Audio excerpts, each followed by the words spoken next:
And these are young people who may have known since they were 2 years old exactly who they are, who suffered for 6-7 years before they had any relief. Hey everyone, welcome back. Nice to see you. And here we go with another one. I wanted to do this one on the Supreme Court and ACLU arguing that Tennessee banning gender-affirming care is unconstitutional. Anyway, I listened to the whole thing. It was actually quite fascinating.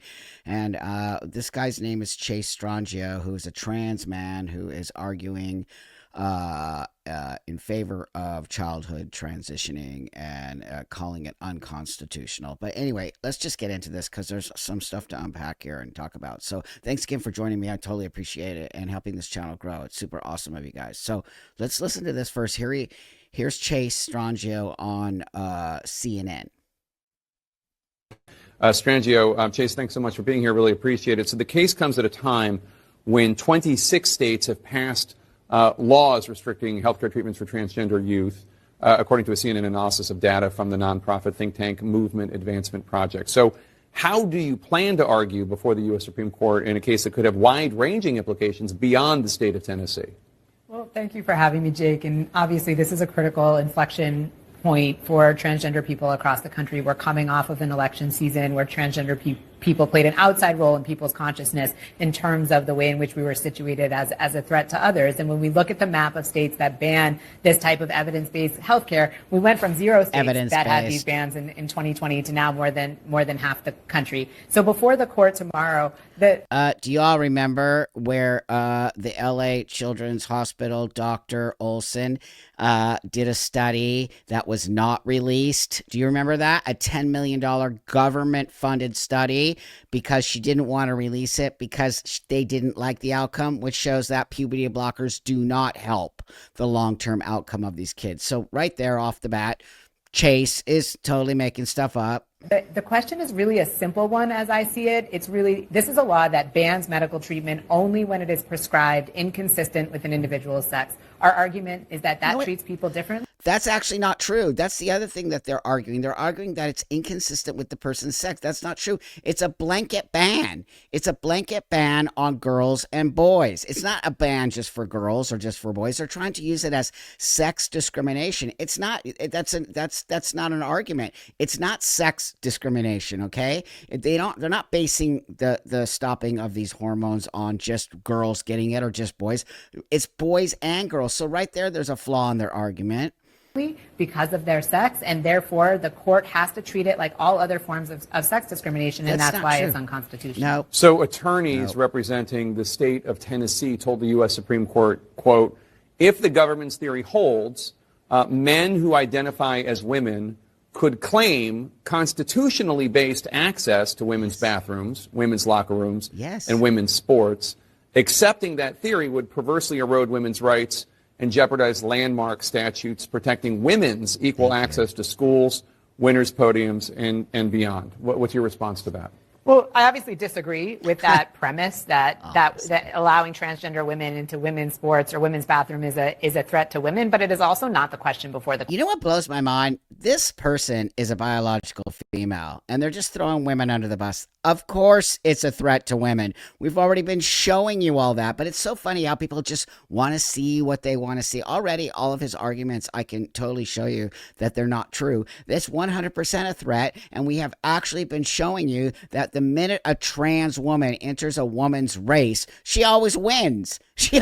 Of course she does. How is that not a threat? Okay, I guess it depends on what you think a threat is, Chase. Okay, so it is a threat to people who've worked their butt off, women specifically, to get to win, and they are going to lose the minute that this man who identifies as a woman and pretending to be a woman and gets into the race. So, nope, you're wrong. Court in this case. And in fact, it is a totally independent question about whether a law that bans medical care for transgender adolescents discriminates against people based on sex versus these separate cases that pursue. Where's the discrimination based on sex? It's a blanket ban on boys and girls. I'm so confused on what he's talking about. It's not sex discrimination in any way, shape, or form. But, watch, they're backpedaling on biological sex as well. Any of these healthcare bans will continue to be litigated in the courts regardless of the outcome here. So that clearly is conflating a bunch of different questions. The question before the court tomorrow is about whether banning medical care, overriding the consent of parents, the recommendations of doctors is a violation of equal protection. What do you say to physicians who are sensitive and supportive of trans kids, obviously don't want ideation, etc., but wonder if there is enough data as of now to prove that it is beneficial to allow these sort of treatments before the age of 18? So I would say three things. And the first is we have decades of both clinical experience and research data showing that this is medical treatment that provides critical benefits to adolescents who need it. And so this is not new. This is not new medication. And so we have that information. We have long-term studies that track people for 5, 6. What is long-term studies? First, I don't know. Everything he's saying, I'm going to tell you right now, is not true. Years. The Supreme Court this week heard arguments in an FDA case in which the FDA referred to long-term as being 6 months of follow-up. Here's the problem. The FDA determines that 6 months is a long-term study. Are you willing to put your kid into an irreversible situation because there's 6 months of study? And then he also, Chase, said that we have 6 to 7 years of studies. Where are they? Where are they? That's not true, because all these medications are new, and also they are prescribed off-label. Lupron is off-label prescription to trans kids. We have years of follow-up, and so that's the first thing. And then the second thing I would say is nobody has to provide this medication to adolescents. These are not doctors being forced to provide this medication. These are doctors who are wanting to treat their patients in the best way that they know how, based on the best available evidence to us. And these are young people who may have known since they were 2 years old exactly who they are, who suffered for 6, 7 years before they... Chase literally just said 2 years old. They know who they are. Sorry, I don't care anything else you said, Chase, but really, dude, really, 2 years old, you just, oh my God, I don't even know what to say. When somebody says that a 2-year-old knows they're trans, done with me. You're done. You have no respect. You don't understand kids. You are totally lying. You are lying. This is a lawyer for the ACLU, by the way. And now you need to see why the ACLU has just totally blown it, hiring some wingnut like this to say a 2-year-old knows they're Mickey Mouse.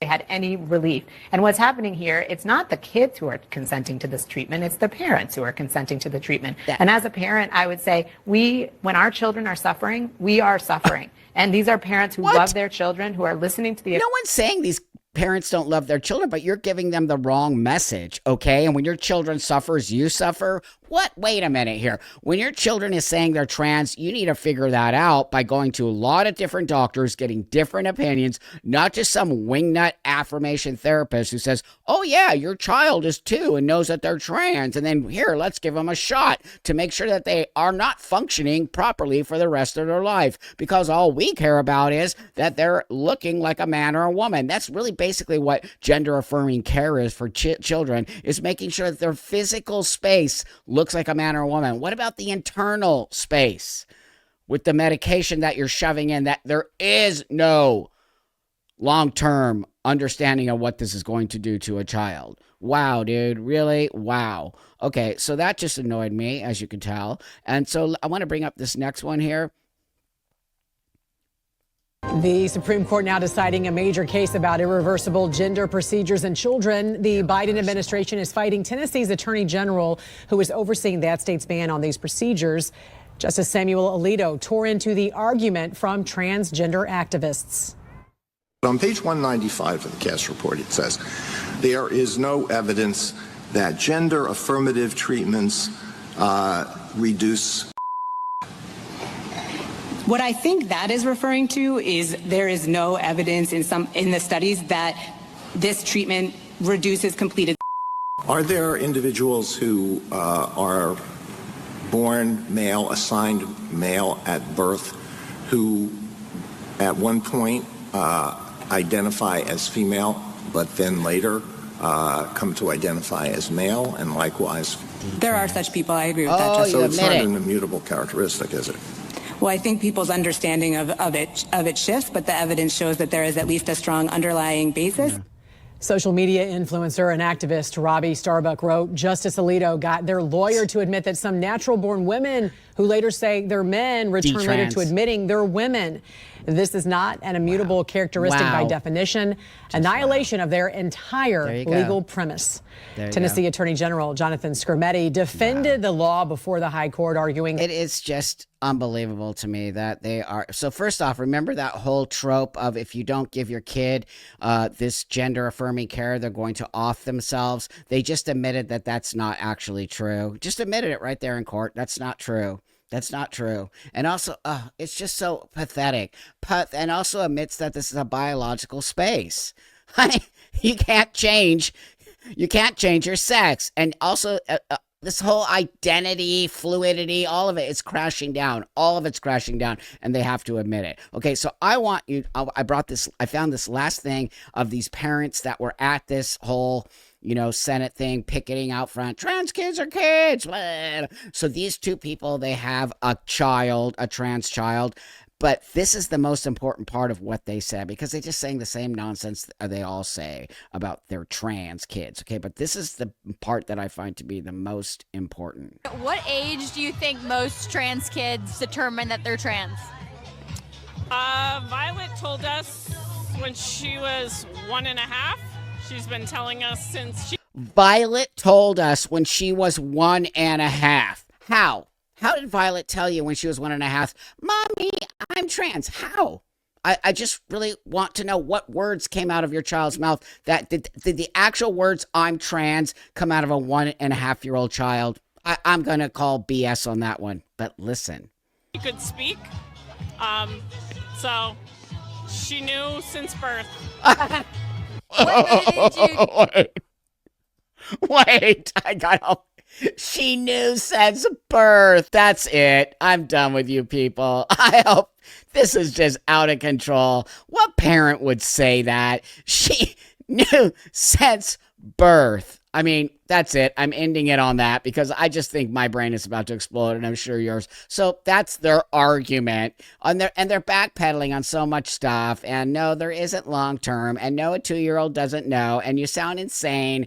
And I hope to God that these people see the nonsense of this whole ideology and yank the rug right out from underneath them, and we save these children from these wingnuts who clearly have some ideological space for these children to become experiments for something that I'm not really sure is. With that, thank you guys all so much for watching. I appreciate you so much. Remember to like, subscribe, comment, and let's get this video out to people out there. I hope you have a beautiful, awesome day, and I'll see you guys all on the live on Wednesday.